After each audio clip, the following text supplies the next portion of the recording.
Hello, the channel. Welcome back, everyone. Hope you're all doing well and enjoying the summer. Wee bit later than originally planned, but it'll be a good idea just to have another sort of look back at the update. Obviously, we've had an update, we've had another update, so wee bit of reaction for that. Go through, see what the plans are for the gallery. I'm gonna let you know during this why I hate divisions. I know I'm always on about this on X, etc. But I'm just going to explain the reasons why I just don't think really divisions are needed in season, and then we'll just generally go through it. And personally, I haven't really been posting much content. I have had COVID again, so you'll probably hear that a wee bit in my voice, but on the mend now, thankfully. Third time this year, honestly, it's absolutely brutal, but there we go. That's life. Still alive and kicking, looking forward to the new season with Celtic, etc. So nothing much to write home about in terms of game weeks, etc. This week projected $114, so it's better than nothing. 50 essence, which is quite good. And saying that, I did hit the streaks in the MLS, so Nashville doing pretty well, just picking up like small wins, etc. So nothing too huge, but a decent amount of essence, etc. there as well. Lozano started on the bench. That was a bit of a disappointment. Messi delivering the 100, so nice to see him playing well. Contender wise, kind of hitting the bar a wee bit. Evgen, just a decisive, would have been up in the podium. Quite happy with some of our pickups. Makida doing pretty well. Kubo doing really well. Really like looks at him. Daniel Gomez was a cheap pickup. Sho Sasaki, etc. And a lot of these guys obviously are going to go into contender now as well. So that's going to be one of the changes which we'll discuss in a wee moment. Daniel Carroll's back. Excellent. Thanks again to Yagal. So there are probabilities I'll be using the sheet again next season. He was one of the guys who was highlighted for that game week. So anyways, without further ado, let's go into the update and we'll have a chat about next season. So first things first, obviously got the key takeaways here. We're not talking about Just Eat. A few of them recently, by the way. You get away with it more when you've got COVID and so, yeah, let's get a takeaway. Anyway, key takeaways, the team are obviously recognising that a lot of the blogs are like pretty hefty. I mean, like really quite detailed, etc. And that's where obviously I've got some reservations about where the game's going. But let's go through the key takeaways and then we'll go into the actual blog in detail. I've got a bit of time this afternoon, hopefully, so we can go through things. So it's most ambitious season yet. Yeah, I mean, let's hope it's not ambition ahead of adhesion, as they always say in the Formula One. Overhauled the gameplay. It definitely is a big change. There's no two ways about it. Before we go through this, I mean, one of my overriding things that I don't really like is it's a lot of trust thing. So you look at the unique stuff, like a lot of the bigger galleries kind of getting shafted. Didn't really affect me so much, but I just don't really like seeing that. And obviously, from a point of view of building the gameplay, etc., I think that Sorare need to get to a point where there's just minor changes every season.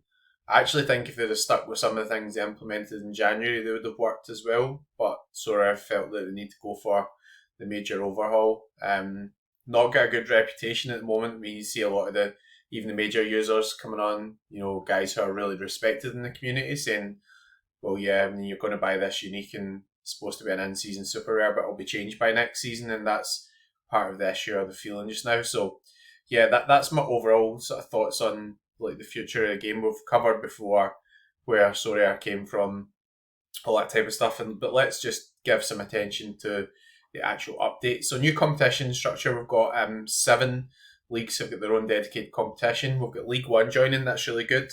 It's a French company. A lot of the existing users were French. I think it just makes a lot of sense. Obviously, all the innovation or whatever has been coming from France. So yeah, it does definitely make sense to have it in France. Talk about innovation. I'm not even turning my light. I need to turn my light on. There you go. Proper rusty at this. Honestly, I've not even got my setup set up correctly. Hopefully that's a wee bit better and you can see me. So we've got League One. We've got the Belgian league and the Dutch league having their own in-season competitions. Pretty good. We'll look at prize pools and stuff later on. Have a wee look through that. League One been on's good because we've got League One. We've got EPL, La Liga, and Bundesliga. There's no Serie A, so there's no champion in season. So that's a bit of a shame. Although there still is champion obviously from a classic perspective. But it's going into sort of league competitions, which I think people do like a lot. I mean, I did find myself playing like English Premier League competition stuff last season, so there we go. We've got two multi-league competitions. We've got Challenger and Contender. So Celtic and Austria are going up to Challenger. That's because the Dutch league and obviously the Belgian league are getting their own competitions. Then Contender is just like everybody else, basically. I think in Contender they're probably glad to see the back of Celtic, etc. Because obviously Celtic were pretty successful last season, more reliable, kept clean sheets, AA defenders, all that type of stuff. So that overall might be a good thing. We'll look at Challenger when we go into the blog. Submit up to 4 lineups per competition. Don't like it. I mean, I've got to admit, I don't like it. I mean, it'll suit me probably, but I'm just trying to wondering where we're going here. Like, are Sorare just admitting that, in one hand, we're going to keep making changes and sort of pissing off existing users, etc. On the other hand, they're going to say, well, yeah, you can make 4 lineups each, try and get as much money as you can from existing users. Yeah, I don't know. I mean, thinking away back to the classic days when you threshold, people would probably, there was obvious multi-accounting going on where people were just attacking the threshold, and profitability point of view, they wanted to play for the threshold. And yeah, I mean, I don't mind having more than one lineup per person and stuff, but 4, I mean, it's just kind of, I suppose, good for the streaks. Like, it does help, like, if it encourages you to run multiple lineups to sort of suppress that sort of variance of how hard it is going to be to hit the streaks. You get more chances, but yeah, I don't know. I don't really like that as an overall point, but we'll maybe come back to that as we go through the full update. Record breaking rewards. So we've got in-season competitions, hot streaks paying real cash. We've got the double rewards until end of September. Don't mind the promotion at the start of the season. Previously, we were doing like the specials. I wonder if this is going to replace the specials. So rather than having like the special competitions, going to do like and focus on the sort of beat your own target or beat the game type thing. Hopefully, there's some specials as well. That'd be good. I think some of the more esteemed users like MPen, who's not really a user anymore, but still a lot of interest in the game. But he's run some figures, and obviously in cross prize pools, I think the commitment to pay out is probably $7 or $8 million, and then obviously with your streaks, etc., then that's going to be very variable. You've got the hot streaks in 9 in-season competitions with double rewards till the end of September. So that's really good. I mean, if an angle I would look at just now is, obviously you've got your J League and K League guys. A lot of people will be thinking, oh, well, Celtic are going to come back and hammer them, etc. But there's a lot of these guys selling for 20, 30 quid at the moment. Really good players, guys averaging high 50s, early 60s. You've had a look at the early transfers. A lot of guys moving. Takai's moved to Spurs. Shunisuke Suzuki's going to Copenhagen. There's a lot of guys already on the move, but I mean, you pick up some guys there. Ulsan probably a bit overlooked at the moment because they were not very good in the Club World Cup, but I'll have lots of fixtures. So the guys there that would, be able to do a good ROI on. So it's always an angle, right? Rewards, stacks with leaderboard prizes where top performance is rewarded for top cash prizes. Yep, don't think, I was quite surprised at how good the top prizes were. I don't think there's much depth, but obviously there's that element of so it used to be a bit where it was like, come like 50th or you come like 300th and you get the same amount, whereas now it's more based on performance, which I like. Classic competitions, All-Star 23s, Champion Europe. So there's a focus in Champion Europe. You can use your Serie A guys in there, or if you want to use them in season, you can put them into Challenger, which I find ultra weird. But that's the way it's set up, and obviously they don't have a Serie A comp, and there's no champion season, so I guess I had to find a place somewhere. 7-player lineups. What I do like is, if you finish top 100, you'll get a star card. So that is good. How much those star cards are worth, etc. Obviously, that we'll see going forward. You do need 7 lineups. 7 players in the lineup. So the sort of ratio of what you're using to win somebody is slightly worse. Before you would use 5 cards to win 1 card, and now you're having to use 7 cards to win 1 card, and hopefully there'll be some sort of solution on DMPs or subs, because I think as you go to 7, it's getting harder. It's hard enough. Come back to divisions. And then they're paying out more top cards. Obviously the whole thing is stars will be stars, and I wouldn't have it set up this way, but yeah, I'm not the game economist. Early access launch starts on 17th of July. The SPFL cards are coming out the day I go on holiday, so that's going to be fun. I'm going to be sitting in the lounge. I'm going to be 4 pints attendance deep, and I'm going to be just bidding on everybody in green and white. It's going to be absolutely magic. I can't wait. Essence and revamp crafting. I've got a wee bit annoyed about the sort of Essence side. I mean, from the point of view of Essence, they're going to 20 times it or whatever, and then it's like a fixed, so you can't save up for a tier 1. It's like a fixed gamble or whatever. It's the wrong word. Don't tell the gambling commission that, but it's like this deal or no deal game where you get these choices, and then you either make a pick or you pay more Essence to guarantee yourself more information or whatever. I've not went into it too much. Like, I just feel as if, like, I want my strategy to be Sorare, and then I want to get a good reward. I don't want to have to learn a side game to do all this deal or no deal shit. Like, that's just the way I feel about it. And also, I've saved up for a tier 1 plus, so alright, I'll have loads of chances at it, but you could just get a load of mins. But at least it'll be a load of mins that's in season. But that's like, moving the goalposts again. Ceiling, I really like. I think that this will be very, very positive for the site. So there's a lot of cards floating about. One of the ways you can really address that is, and fair play to them, I didn't think that Sorare would actually give in-season benefits to people who had classic cards. But so what they've done is they've taken the cash out of classic. Everything's all going at in-season. But if you vault your cards, so if you lock them away, then you can get wee bonuses added into your in-season side. So to give you a direct example for me, I'm now at the stage where I've got too many Celtic cards. Probably been that for a while, to be honest.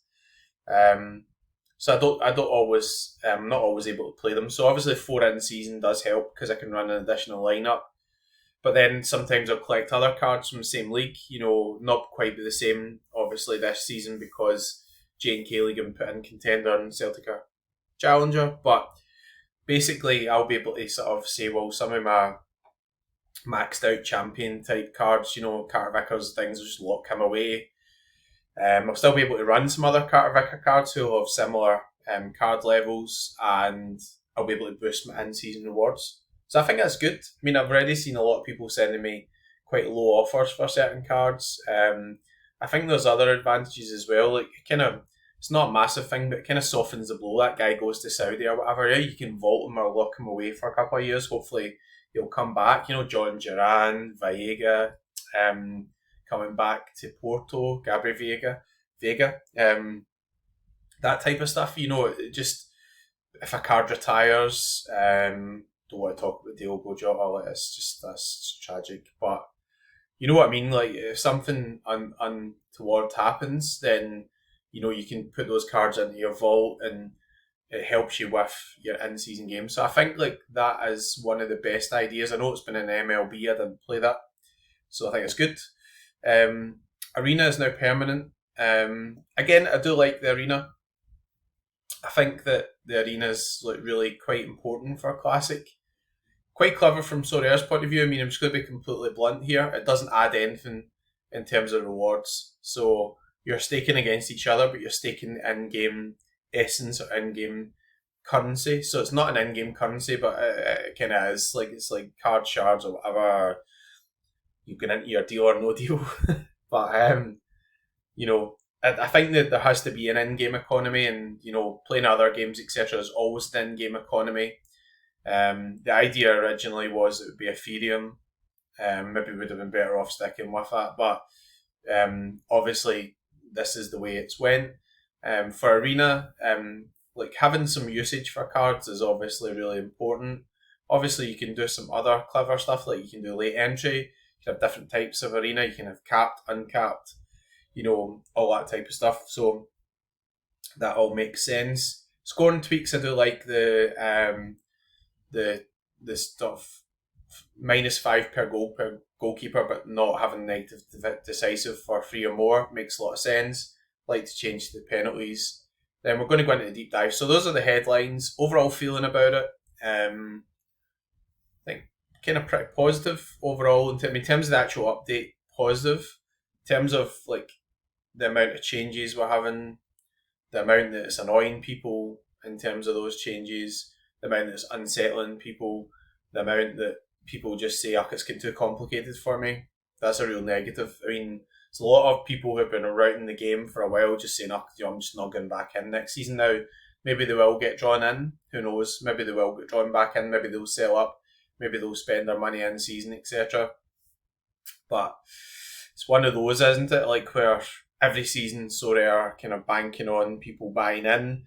I guess it's also very clever, and I made this point on X as well. What they're doing with the personal milestones, almost with the beat the game or the streaks, is that they're less committed to the overall prize pools. So rather than committed to paying out $14 million, they're only committed to paying out 7 or 8.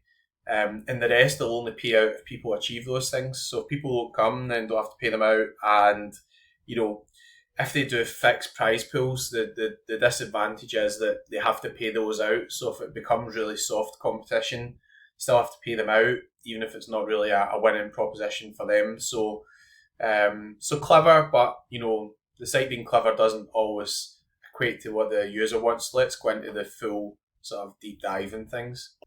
So again, the first thing I want to say before we go through is I do find that the game's becoming hell of a complicated now. I mean, obviously there's good choices, just game depth. So if you just want to come in and say, right, just want to play the Belgian League, I'm a Bruges fan or whatever, then that's good. You can go into your place where you're playing in the GPL and you play against your other teams there, and then if you can, you'll eventually expand your horizons. Good. So that point of view, maybe we don't need to overcomplicate it too much. But think about other games. Club World Cup was on.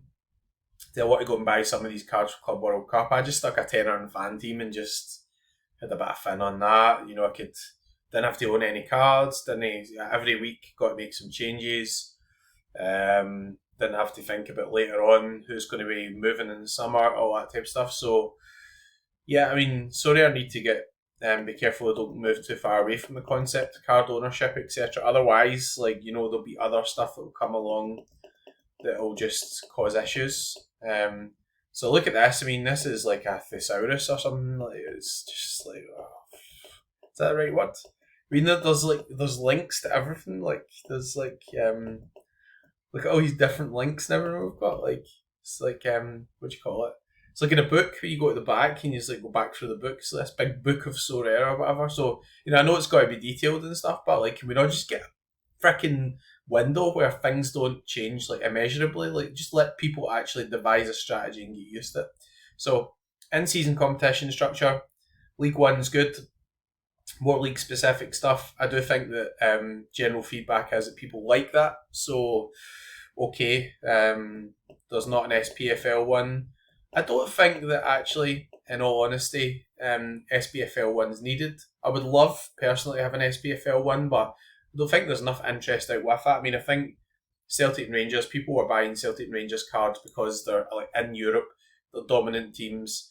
They were the best contender teams or whatever. They weren't buying Celtic and Rangers because they just love Celtic and Rangers, and that's great to convert people into being fans of those. But I don't know if there's enough interest in the Scottish League to carry an actual in-season league. Whereas obviously Premier League, yes, League One, McDonald's. I don't know. I mean, will I just go and start buying guys for there? I might go in with a money ball strategy and rare or something. Will I begin and try to play against PSG or whatever? I don't know. Again, no sub solution. So European champions rotate all the time. Not a buy from my point of view. That's a problem for Sorare. La Liga, I'm not going to need a day Real Madrid twats at any point soon. So maybe be convinced to buy some Barcelona guys. But even last season, I mean, Barcelona and Real Madrid never kept many clean sheets, so kind of needed some guys from Sociedad or Celta Vigo or Bilbao or whatever. So it makes it an interesting league for sure. Bundesliga, I like, obviously. It's a shame Musiala's injury. It's not good. But again, Bayern Munich didn't always keep clean sheets, so they were the dominant team or whatever, but there was other strategies you could follow, and you could always go for the streaks as well. Then we've got the MLS, which is running just now. We'll come back to the changes relative to that, but allowing a classic card in for streaks good.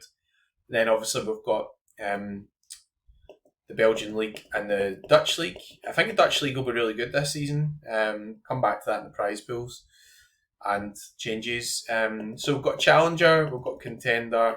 I mean, Contender's just the best of the rest, really, isn't it? So Challenger-wise, you've got Portugal, Turkey, Denmark, which doesn't have that many clubs. You've got Austria, which kind of struggles a wee bit to compete with Celtic and Rangers, I think, in the SPFL. I think Rangers will be better from SO5 point of view this season. I mean, Russell Martin plays attacking stuff, so could be quite handy. See what the signings are like. Portugal, obviously, Porto, Sporting, etc. are going to be hard to play against. I mean, I guess that numbers-wise, there's not a huge volume, but it's like quite saturated in terms of quality-wise. But I think even in that sphere, Celtic, etc. will still do pretty well. But there's a bit of quality to play against. If you get Galatasaray stacks, then they're guys that can put up the 500s and stuff, Then Contender, we've got K-League, we've got Norway, so Rosenborg will be in there. Croatia, J-League, Argentina, Bundesliga 2, in League 2, we don't have any La Liga 2.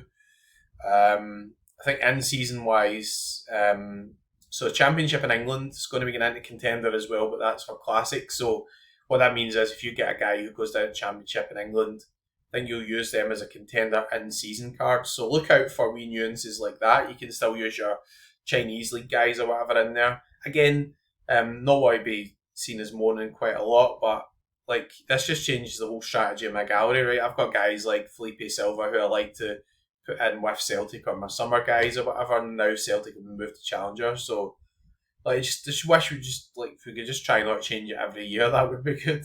Anyway, I've said that already, so I'll shut up now.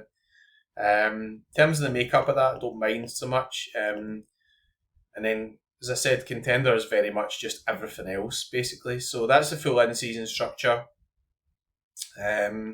You can still use those guys in the classic slot. I mean, arguably a lot of those guys will be as valuable for that. I mean, you get a guy like Paradela or whatever in Mexico, or somebody playing in Russia, Douglas Santos or whatever. With these streaks, they're probably more valuable now than they were before. So if you're sitting on those guys, that's not really a big effect. So from a classic point of view, I don't really mind that. That's the full structure.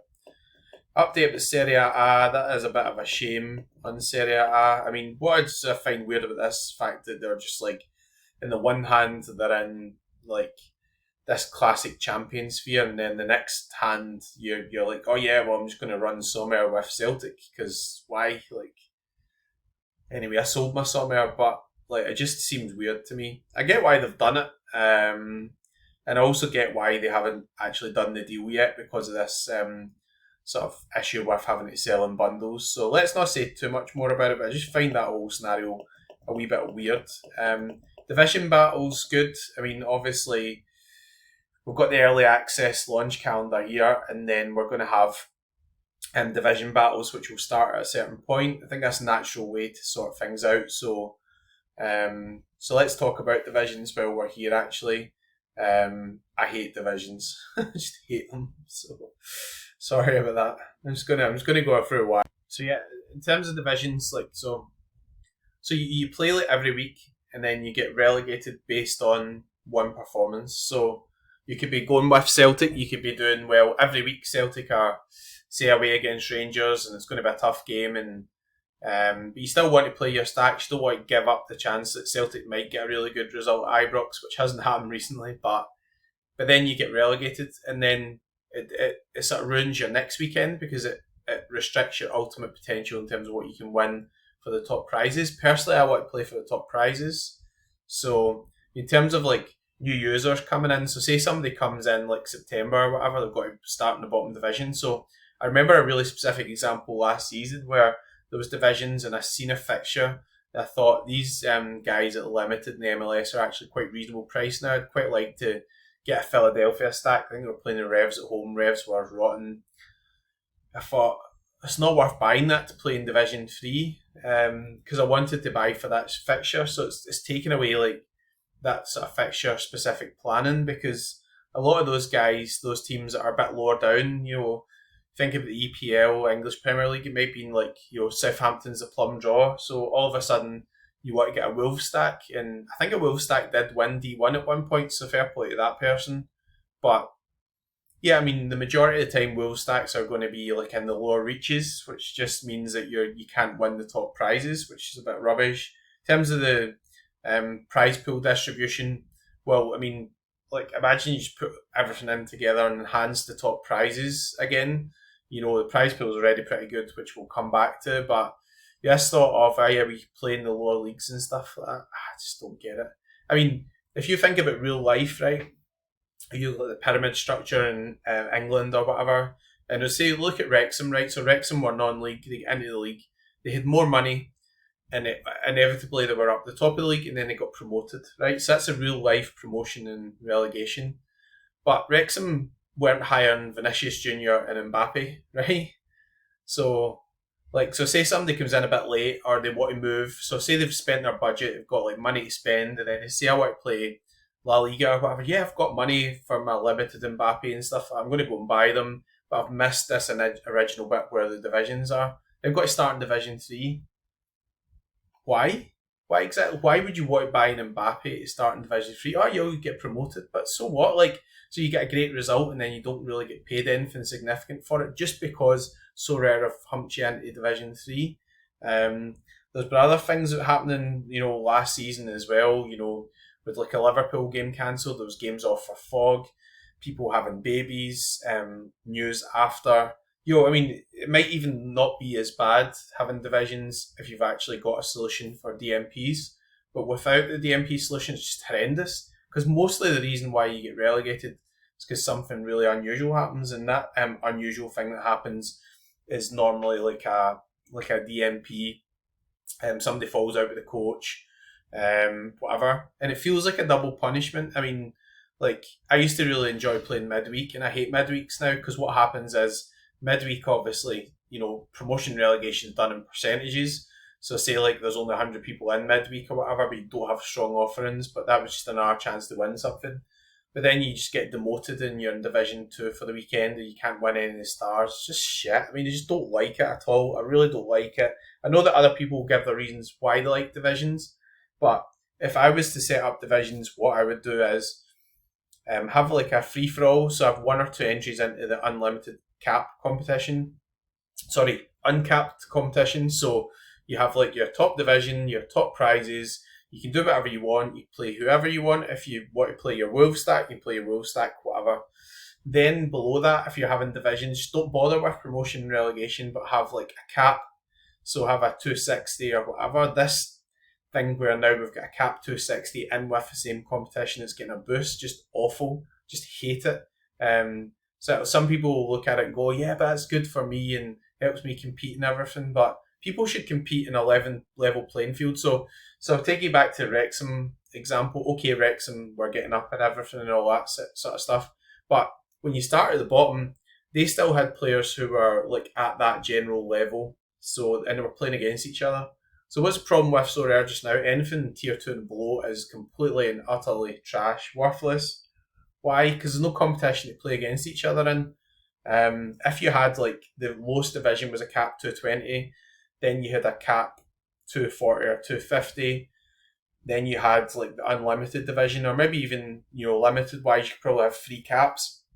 Then what that means is that every weekend you just go into the caps, and those competitions would have some cash, but the cash would be according to obviously the division. So the top money's in the uncapped competition.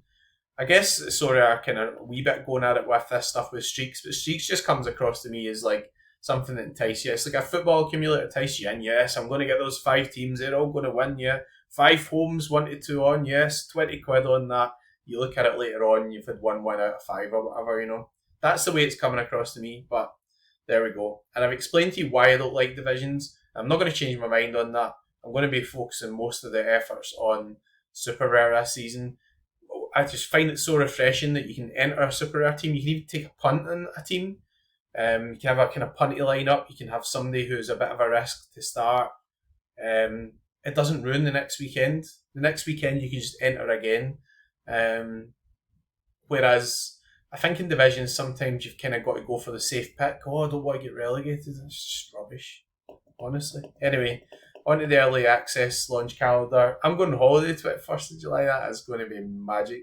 I'm going to wake up the 22nd of July. I'm going to have Tenant's Head, and I'm going to look at my bank account, and I'm just going to have to not show my wife that until we go back from holiday. It's all inclusive, so we'll definitely be able to have loads of food and drink and everything. Even if we spend family inheritance on Celtic cards, it'll be fine.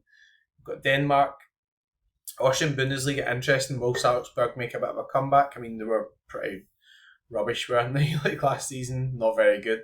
And again, that was one of the things with Contender. It's all been ripped up. Yeah, let's change Contender. Let's put teams into Challenger. But, PSV could be rubbish this season. PSV have lost Buscagli. They've got other key players going. Malik Tillman's away to Leverkusen, I think. There's a lot of turmoil there. PSV could just be average. And everybody complaining PSV are ruining Challenger, but what you need is who's going to be the next PSV.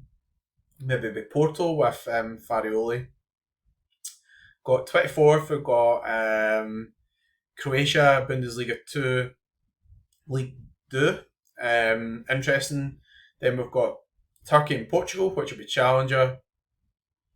I'll not really be buying any of them, we'll just be going for the sole Celtic strategy. We've got Eredivisie, 29th. And we'll come back to talk about the Eredivisie. We've got the Premier League, McDonald's, League One. Maybe they want to sponsor some competitions. So you'll have the battle, which I like. It's better for placement rather than just giving people... But even at that, I mean, 1 game week, seriously. It's not a big enough sample size. The top game weeks will go directly in... Shit. Sorry, guys. If Sorare are watching this just now, somebody's probably putting a picture of me up on a dartboard and just throwing darts at it. So I hope you're good at darts. This is when it's going to be placed, which I guess I understand. You've got to have everything all playing together. So record-breaking prize pools. Let's talk about some positives. So hot streaks, cash prizes. There's a lot of stuff to like here. Allowing in a classic's good. I mean, I think that one of the big net positives is that if you've got a top sort of in-season card, then the next season, then that's going to help you play for the streaks. You might have, say, a couple of guys from Real Madrid, joking, or maybe a Yamal and a Rafinha or whatever, right? And but those guys then you can bring into your in-season teams, and you can play for the individual hot streaks in terms of cash. I think it's good. I mean, I like the hot streaks a lot better than the MLS. People just say the MLS ones weren't suitable, but MLS is really an unpredictable league, and with these sort of streaks, then you need a bit more predictability. So, the other thing I really like, I don't know if it's highlighted here, is the fact that you can sit out a week. So, say for example, your strategy surrounds Celtic, which mine does, so that's not really that hypothetical, is it? But if there's a cup weekend, I don't want to be having to go and just buy a Porto stack just to renew my streak. Whereas now you don't have to do that. If it's cup weekend, you can wait on the next fixture. So it's pretty good. I won't be playing optimally anyway because really, Rangers home fixtures should be in there, and I won't be buying any Rangers cards. Just don't care. Bugger it. So there we go. There's 5 streak levels. It seems like a significant jump now to level 3 as well, which is quite good. They're giving some examples here. This is what a 360 would have got you in the English Premier League, and now it's getting you something a bit more. So I do get that. It seems kind of quite positive. If you look at the actual overall streaks, I mean, $4,000 pretty good, right? Now, I mean, not a lot of people are going to do it. but it's $4,000. So if you do go on a wee run, or you get the right fixtures, or you can do your fixtures planning, then great. I mean, obviously 400, 420 is not going to be that easy to hit. But you're getting multiple chances at it as well. So you're getting to try and play for, if possible, um, the best fixtures. Also, as you build up your levels throughout the season, it becomes slightly easier. So it does kind of encourage you to sort of buy your cards and to use them throughout the season, because it could be that you just get a good run of fixtures at the end, and all hope is not lost, if that makes sense. The rare ones look a bit higher, but obviously there's a multiplier in there, so I don't think it really makes much difference. Then we've got, so that's the top leagues, and then obviously your challenger, contender, and your Belgian league and the Dutch league are slightly lower. Again, makes sense. You've got to have a hierarchy of funds, etc. And yeah, I don't really have any particular problem with that. Hot streaks go double, so you've got promotion until the end of September. Pretty good. I mean, if you're playing one of these leagues and you can turn over $80 for like two results in a row, that's quite good. And you might even find yourself what to moneyball that wee bit and just have teams that are a bit cheaper. I'm looking at this just now, $20, $40 there in rare. Contender includes all J League cards and everything just now. There should be some demand for those guys. I mean, it's not that difficult to get a team together at 400 points, and probably you could do that for about 100 quid or something. So you're talking about 15-20% ROI in one game week. So definitely worth looking at that stuff. We've got a throwback bonus, so we're going to do it's a bit of throwback to the old 250 threshold days. It was actually capped to 40, but let's not split hairs because I don't have any hair. So get $6, $10, and 20 and 40. So you are going for 275 and 330. And I guess to be fair, with the card bonuses and everything now, that's probably reasonably fair. And bear in mind as well, there's other stuff that's going to help you with these prizes. So if you do your ceiling, your vaulting or whatever, then that's going to help. If you get your collection bonuses, which are a wee bit easier now, I think that's an update. So got all that sort of stuff. Leaderboard cash prizes. So you've still got leaderboards as well. Wee bit more vague for super rare and unique, but there you go. That's life. Kind of getting used to that now. The smaller cash rewards are no longer part. So this is what I was referring to earlier. Rather than getting $5 for coming 101st or the same amount for 450 if it's all in the hot streaks, and I think that's more exciting. And it did work for the MLS. People bought into it. So, leaderboards, essence prizes. That's been overhauled. So obviously there's going to be more essence. So some of the competitions, we'll look at prize pools, you're going to be able to win enough essence just to do a craft, which is it's quite good. I mean, I think it's a bit more engaging. Don't think there's anything really specific what to pull out here, but top performing managers are still going to get tier 0 stars, tier 1s, tier 2s, nothing else really that's that any value these days. And that's a problem with the overall cap comps and stuff, the lack of them. So yes, division stars will be stars. You always need the top guys to promote to the next division. So you get in Division 5 of the EPL, and if you start there a wee bit later, whatever, and then you get a guy who's got Salah and all that sort of stuff, and you've got to work their way up. It just doesn't make any sense. I mean, in real life football, you work your way up, you get the guys who are kind of at that level. But anyway, we've already talked about that.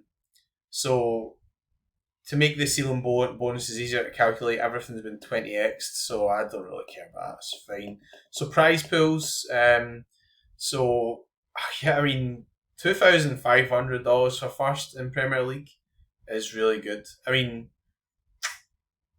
I just don't know why we need divisions at all in season, right? I mean, I know we're going to sell off the supply quite early, but why not just make these into one division? And then do a permanent cap with some cash, which then catches the tier 3s, the tier 5s. Obviously, Sorare want to direct all the money to the top. Their theory is that top guys are expensive. I don't know. know if that works. I mean, the with you having the streaks, that could set like a level, like maybe people appreciate the lower cards a wee bit more, so it sort of sets a base. So what you used to have with Ethereum thresholds was that people would say, well, if that guy's worth 100 quid, then I'm definitely paying 200 quid for that guy who's much better, and then all of a sudden it just set like a foundation for value. If all the floor of the cards was 50 or 60 quid for a rare for all of them, then it would make like perfect sense that a really good rare would be worth 300 or 400 quid. So, maybe with the hot streaks coming in, that will help a wee bit. But yeah, I just don't like divisions. I've said it before, but anyway, in terms of the amounts, great. $4,000 for first. I mean, I think when people were looking at like maybe hot streaks coming in, they were thinking that you wouldn't get these peak prizes as well. But so top 40 get $50 in D1. It's maybe a touch on the light side in terms of the actual amount of places paid out, but then you do get obviously the essences. So 500,000. So it's 1,000 I think for a go with 1,000 for a craft. So a couple of top 50% in season, and you're able to craft. So you're able to take a sort of a punt at getting potentially a good card. So yeah, I don't mind it that much. I mean, obviously, overall, it's still maybe a touch light in terms of places paid out, but then there's other stuff paid out, and you've still got the peak prizes, which I think are quite important. Your crafting system, don't like it. I told you, like, just like it's like a game show, deeper strat. I don't care. I'm not even going to talk about this now, honestly. Draw odds and stuff, bloody, bloody, bloody, bloody. I'm not here to strategize a freaking game show. Honestly, I'm not. I'm not here to strategize a game show. Remove lessons, but bloody, bloody, bloody, bloody. Honestly, I'm here to strategize fantasy football, to strategize teams, players, performances. I'm not here to make a strategy for deal or no deal. Sealing cards. I really like this. I think it's excellent. Um, Obviously, throughout time, people collect, etc., and a lot of times you'd be collecting dust, but like that kind of feeling of like, all right, what we're going to get for these collections, maybe you're not using your cards, but and it kind of tempts you in. So the two elements that are good is you get a boost in season, and the other element I think I really like is that if people do find themselves with collections and if they think, well, I can seal them, kind of encourages them to come into end season. So I like that lead in where people think, well, okay, I'm going to seal all my cards now. That would get me a 3% boost or whatever in season. Maybe it'd be worth spending 100 quid here, because if I do, then I can have some fun with it. If I win, I get my extra percentages. $4,000 or whatever for first in EPL, then you get some boosts on that or whatever. That's kind of getting quite significant. So yeah, I like it. I like the sealing side of things. Obviously, we don't have all the details about how many cards you have to seal. I'll have gazillions of them, obviously, because I've just got too many cards still. But be interesting to see. So it isn't permanent. Managers will be able to unseal one card every 2 weeks per scarcity. So once you've sealed them, you can only unseal one every 2 weeks. So it's going to be a serious decision because you're locking them away. It's like you're staking them. It's like here in crypto land, like you're staking your Ethereum or whatever. So I'm not seeing that until 2 months time or whatever. So it's a serious decision, and I quite like it. Goes live in mid-July, so we're now at the 8th of July, so it'll not be too far away. First game with boosted sealing rewards 25th to the 29th of July. So yeah, I think that's definitely one of the best ideas that come up with. The championship. So as a reminder, we've got the championship, which is going to be running. First kicks off in September, and that's classic only. I wonder whether actually there's sort of a gap for the sort of championship in season as well. I guess that's one of the other changes you could make to divisions. You could have the bigger prizes for people who are a bit more consistent as well. I guess that's kind of a way where streaks are coming, but I think there's too much luck with streaks. Like streaks, not like you put up like 4 scores of 430 and then you get a leaderboard prize. It's like you've got to keep getting better consecutive scores. But the championship I like, permanent arena. I think arena is good. People will like the arena. I do get that there's boosted rewards, but are Sorare really adding anything into that? I don't think they are. It's important for the game because obviously you've got this whole lot of old cards. You've got to use them somewhere, so it's clever. Um, you know, sort of are looking to make income, right? And like one of the ways they can make income is just by people buying and selling the older cards and then making 5%. So there's got to be focus on classic because at some point if they're not able to keep selling in season cards for the same amount, then they want to get more out of the sort of trading aspect, etc. So I definitely think they could do more with that. What else they can do, I don't know. Obviously under this structure, but pleased to see obviously all that stuff. Lineup bonuses, okay. Turn off now if you want. If you don't want to hear my next moan, terrible, hate it, awful. Why? I really don't know why we're doing this. Honestly, so now I'm glad it's come down from 5-3 to 4-2, but now you get a situation where you get people who are going into the same competition and people who are going in with a under 260 last 15 and they're getting a boost. Just make a cap 260 comp, honestly. Just have everybody in the same level playing field. I mean, Sorare is a game of card bias, right? And I don't know if you heard me saying this quite a lot, but you pay more money for the cards because they're better and they score more.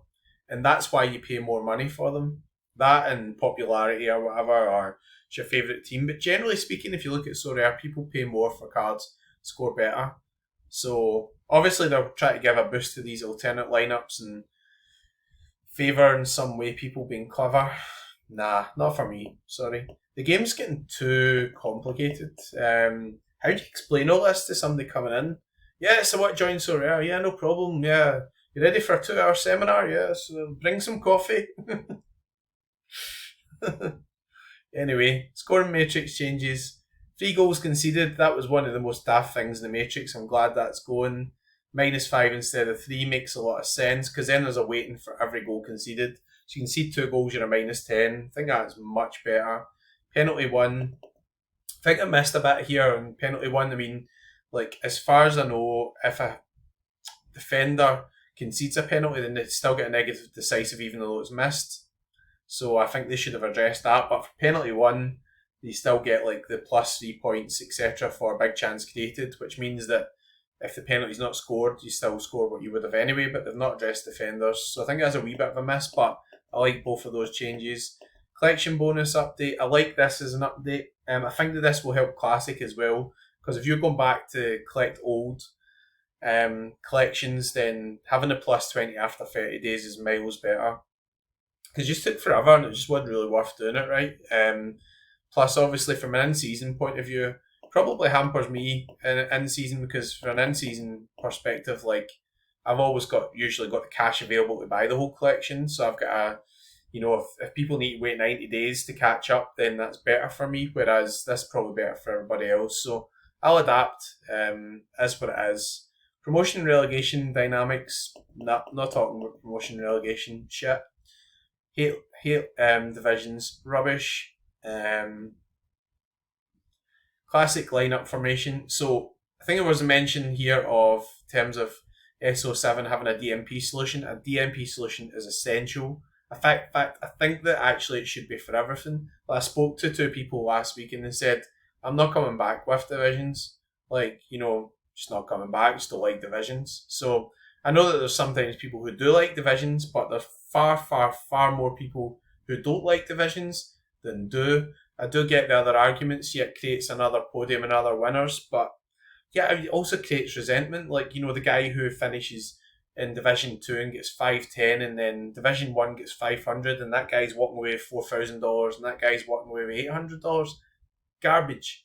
Anyway, SO7 format. I was in another rant there, sorry. So 1 goalkeeper, 2 defenders, 1 mid, 1 forward, 1 extra, hopefully some subs. I mean, you've got to have some subs. You can't, I can't get 5, I get through spells where I can't get 5 starters. So, you're going to have to introduce something for subs. Like, just allow people to make a bench.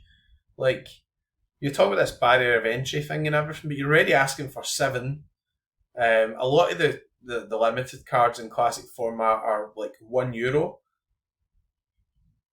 €7, €9, €10, €15. I mean, like seriously, like it's like scraping the barrel stuff. If people don't want to pay that, then Sorare shouldn't be interested in them. And I know that's quite like strong, but this is not FPL. It's not like there's 8 million people playing and there's this big social value to it. It brings a social value to the Premier League. Sorare are there to sell cards. They're there to have a fancy football game. They're there for card ownership. If you don't want to pay €2 for a limited card to put them on the bench, go and play something else. Competition opening rules, that's not changed. That's disappointing. I think it's a mistake. 10 licensed teams must be opened to pay out any cash. Garbage. Don't like it. There was loads of examples last season where people gave valid examples. Sorare said they would cover them off with specials and stuff like that. They didn't. Also, I'm assuming if they're not opened, you won't be able to do your hot streaks and stuff. Nah, not for me. They should have relaxed that a wee bit. I think it tends too much. I mean, there was a classic example which didn't affect me at Christmas where there was like 8 or 9 teams. They had just licensed Burnley. There was like all these challenger teams. There was no cash comp and everybody was going nuts. Like, it's just been covered under a special. Like, it's Christmas. Like, people are literally sitting in their house watching football. They've got their Christmas readies in, all their presents. Their partner going, it's fine, you can spend your money in fancy football. They're having beers. Like, they're enjoying things. There's no cash competition. Like, just bonkers. Later today, that's already happened. Heartfelt thank you for your continued support and valuable feedback. You probably don't like some of my feedback, but anyway. At least I've got some passion. That's my argument. I've got a lot of passion. So where are we? That's 50 minutes again. Overall feelings on things. I think that, like, if I have to be completely rational, I think quite positive. Never really went into like the breakdown of the prize pools, but I think, like, obviously Eredivisie is pretty good. Challengers actually pretty good. Challengers above contender. So maybe Celtic have been moved up. Maybe playing against teams who have got better quality about them, but the prizes are still there. So be interested to see how that all shakes out. I think maybe Celtic are marginal losers this season. I think there's a couple of reasons for that. I think Rangers will be better, but it wouldn't be hard. Russell Martin playing an attacking style. Celtic and Rangers do play in opposite sides though, so when Celtic are at home, Rangers are away and vice versa, so it might not affect too much, but I think Celtic are marginal losers from the point of view of a lot of weekends last year, so Salzburg weren't really that reliable. Dynamo Zagreb, etc. were all pretty rotten, so there's no real standout in Croatia. There weren't really a lot of dominant teams. Celtic were, probably the dominant team, whereas if you look at Challenger now, you're going to have to go in against like Benfica and Porto and Galatasaray and that type of stuff. So it might be marginally harder. So I don't think Celtic cards are actually, maybe they're not worth as much this season. Be interested to see how people go in. People just look at the bigger prizes and just assume they're worth more and just keep buying. But they will be perhaps worth more in connection with the streaks, because being a consistent team will really help for the streaks. So maybe it will turn out that they'll have more value.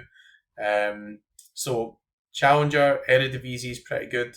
I think that people will be drawn to Eredivisie because you've had naturally PSV dominating, etc. Whereas that's going to be a watching brief for me. I really like the Dutch league, but PSV are falling apart, right? There's no Boskagli. Veerman fell out with PSV then the last season. Tillman's away. Talk about Bakayoko going. They're bringing guys in. Yeah, they might be good players, but are they going to score as high as Boskagli, etc.? Don't know. So, you're going to have to figure that out. And obviously, even like Club Brugge are losing a few players. The Kuiper's left. Talk about Jashari going. He wasn't really as big a scorer as the Kuiper. So, your like classic kind of smashers, your not classic smash, but your long term smashers, Hans Vanikens, etc. Like, there'll be a lot of demand for guys like that. Personally, I bought Zorgan, moved to USG, absolutely brilliant at Charleroi. Like, I'm sure he'll be great at USG, be a main man there. Like, just an incredible signing from their point of view. Like, just a really well run team. So I'll probably try and build something super rare to go around that. Just see what the prices are like. Could resell, but I don't think so. I mean, I think like I'd like to kind of get into that league, even if it's more on a sort of Moneyball super rare angle, rather than just saying, "Oh, well, I'm just going to buy a Club Brugge stack or whatever and compete with Pranksy." So we'll see. EPL, EPL, French League One, all that, all the prize pools for all that sort of stuff's all pretty good.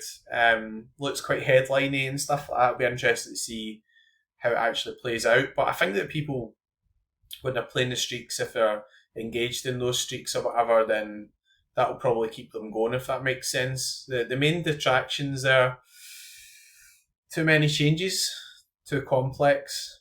It's taken me 55 minutes to go into this, and if I'd go into each individual bit for 10 minutes, would have been here for 3 or 4 hours, which nobody really wants. So, too complicated, I think. 4 lineups per person, quite a lot. I mean, where's the game going, right? Like, it's good to get League One, and Big Nick will be quite bullish, and fair play all guys. Dan's doing a much better job of the content these days. See a lot more engagement. I like all that type of stuff, but there's a community rebuild needed here, and the reason a community rebuild needed is because every time somebody makes a long term strategy, they get shat on. That is why. I'm sorry for saying it, but like people make a kind of strategy and something changes. So I'll give you an example. Like I've got a strategy of all these contender guys. I buy these contender guys. I think next season I can use them with my Celtic guys, or I can use them in the last slot. Now Celtic are in Challenger, just because Sorare decided to change it. So I didn't play Challenger that much last season, so now that affects my strategy of who I can use in those slots. So in a way, that's a change which affects me in a negative way. I think that mostly in season, before you buy the cards, so I don't think there's any excuses there. But it's more to do with the classic slots and the overall gameplay and the long term stuff, right? Because Sorare is not supposed to be just a 1 season game. It's not like, yes, we've brought in League One and we're going to run a season long competition. It's card ownership, it's vaulting, collecting, the overall feeling of actually being the owner and using that card across multiple seasons. So there's still some stuff that has to be rediscovered. Kind of need to get the community back together as well. So every post you've got put up is just like loads of naysayers and stuff. Don't get that play MFL gets a bit younger, but probably 3 years old now or something. I don't know. I've only been on it for 6-7 months, and everyone's all overwhelmingly positive. People enjoying the game setup. Any changes are for the positive. Nothing really detracts from what you own. No major rule changes, which shaft the ongoing value of who you own for the coming months.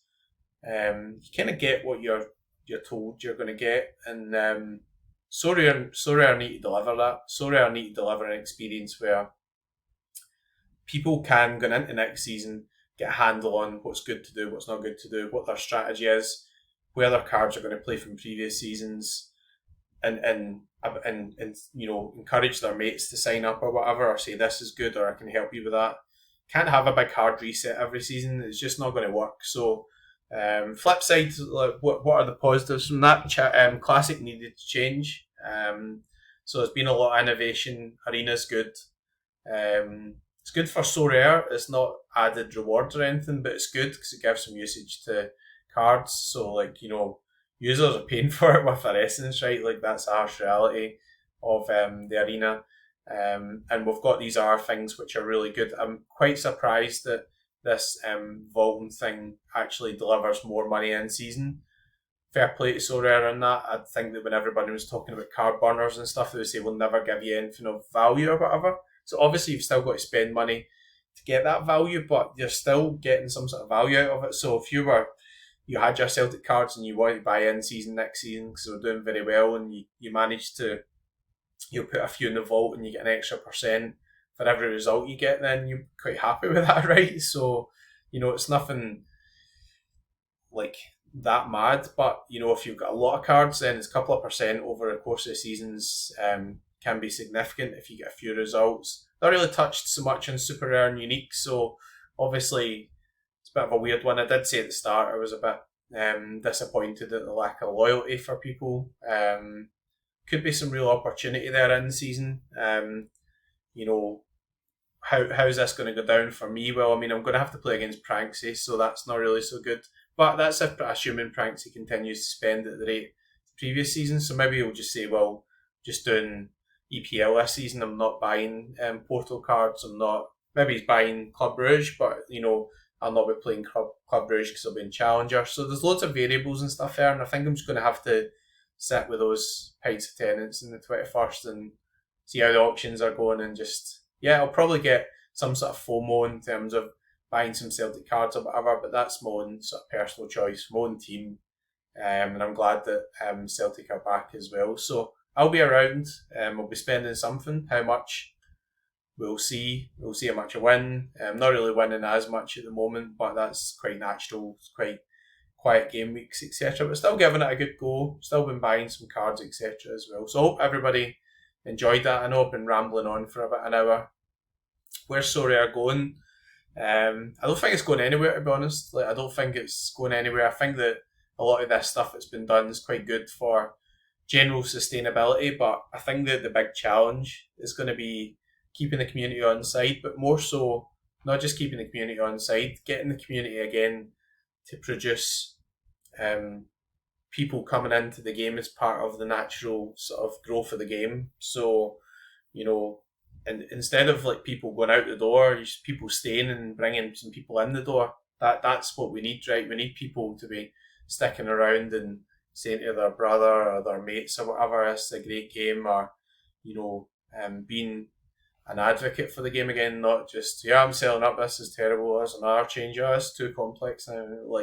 That's what's going to happen. So it might be a multi-year thing or whatever, it might take a bit of time, and it'd just be good if Sorare would just stick to something. Just actually, if this is the plan, just stick to it. Don't say in January, it's going to be in Unique and Super Rare 4 and 1, then all of a sudden be merging scarcities. Don't be demerging them next season. Just stick with it for a couple of seasons. I know we've got change windows and stuff, but just stick with it. Let people plan for that. I was already planning on maybe going into Unique this season under the 4 and 1. So they didn't need to change for me to be thinking about that. I was working on what they'd said in January.